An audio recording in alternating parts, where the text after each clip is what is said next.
back to Kickback Garage. Today we're going to try our best to get the engine in the frame. So if you're interested in the B33 project I'm doing, grab yourself a coffee and come back after the intro.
Right, that was a bit more finicky than I expected, and I had to refilm the whole thing again because, well, obviously not putting the engine in the in the frame, but I had to refilm again because, for some very strange reason, my gimbal, my brand new gimbal, is interfering with the sound on the GoPro. So that's life, such is life. But I want to take you through what I'm doing now, and the problem I had was. Obviously, I've heard that the best way to do it is to fit the engine bracket, the front engine brackets in first. But then we had problems slotting it in. It's such a long engine, and I mixed up the bolts a little bit, and yeah, so it was like a bit of back and forth there. And obviously, this is going to be like sort of anti-Steadicam, but I'm going to move around the GoPro. So don't get dizzy, please. This bolt here, because we decided to fit the engine plate afterwards. This bolt here, yeah, you can't get in because the frame is in the way. So what we ended up doing was taking out this one here and tipping the engine back, fitting that bolt, putting on the brackets, and then feeding the bolts through. And I mixed up the sizes and stuff, but that's the way it is when you haven't got a manual or anything. As you can see, the tank is on. Looks absolutely stunning, that tank does. All the fixings and fittings for the oil tank and stuff like that was completely botch jobbed, so that's all new. I've just fitted in loosely at the moment because I have to fit new oil lines that I haven't got enough money to buy yet, so that's in the coming. And I'm missing the Kickstart, which was, I think it was a Triumph item when I bought the bike. So I'm missing the kickstart and I'm missing the gear change. I mean, look at this. I'm not sure what this was off, but it's way too short. But yeah, it's crap. Do you know what this is from? No, me neither. And I had another issue. I'm going to show you what that is. Another issue I had was the Burke who built this last time. They didn't fit the spacer that goes in between the bearing and the frame here. I'm not sure you can see it on the GoPro, to tell you the truth, but I've got some pretty big gouges in the swing arm here. So basically, what they've done, they've just bolted the sprocket directly to the frame, so it's been rubbing. Now this sprocket is new, but I could see the old one, it was pretty worn down on the side here, so that's probably about 10 horsepower extra just there. And what else have I done? Put you back on a tripod so you don't get seasick. I've fit the Mudguard, and this is the Gold Star stays. These bolts are wrong. I've ordered new ones from Barleycorn in the UK, so that's going to be sort of proper. And on the Gold Star Scrambler with a single seat, the Mudguards end up being like sort of Mudguard sandwich between the Mudguard stay and the bracket on the seat there.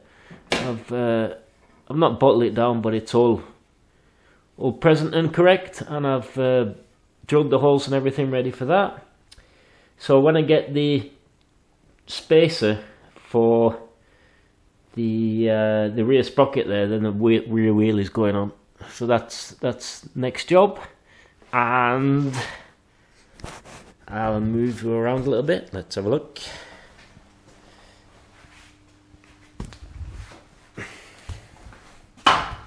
Don't get seasick, please. So this is the business end. I have to fit the primary inner primary cover. I've got the alternator, BTH, Magdino there. I've got to sort out some oil lines. This one's fitted, and the primary cover, hang on a second.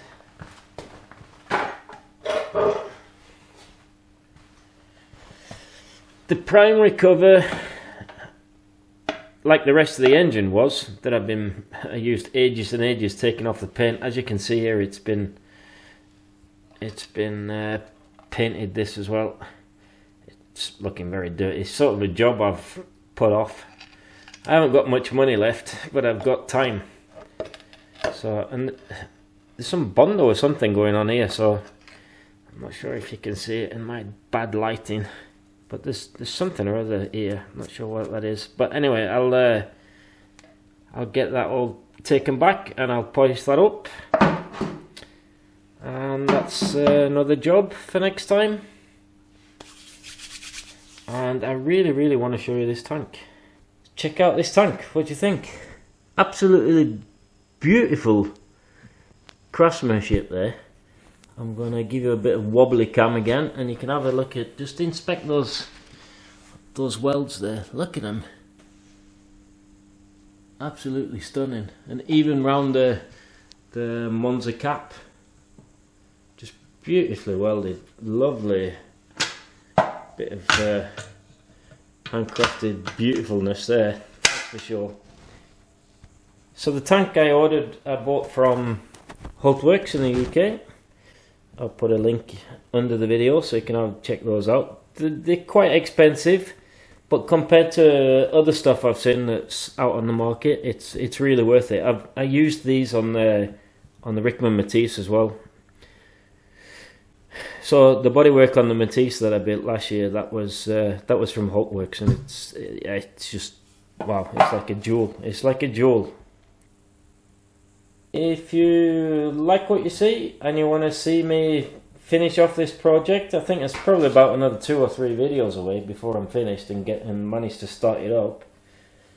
But if you want to continue watching, then give me a little subscribe, thumbs up, any comments, all welcome, and I'll see you in the next video.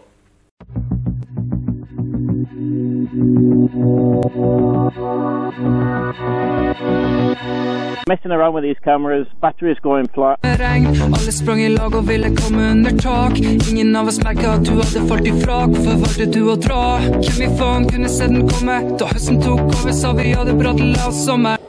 Hello and welcome back to Kickstart Garage. Yeah!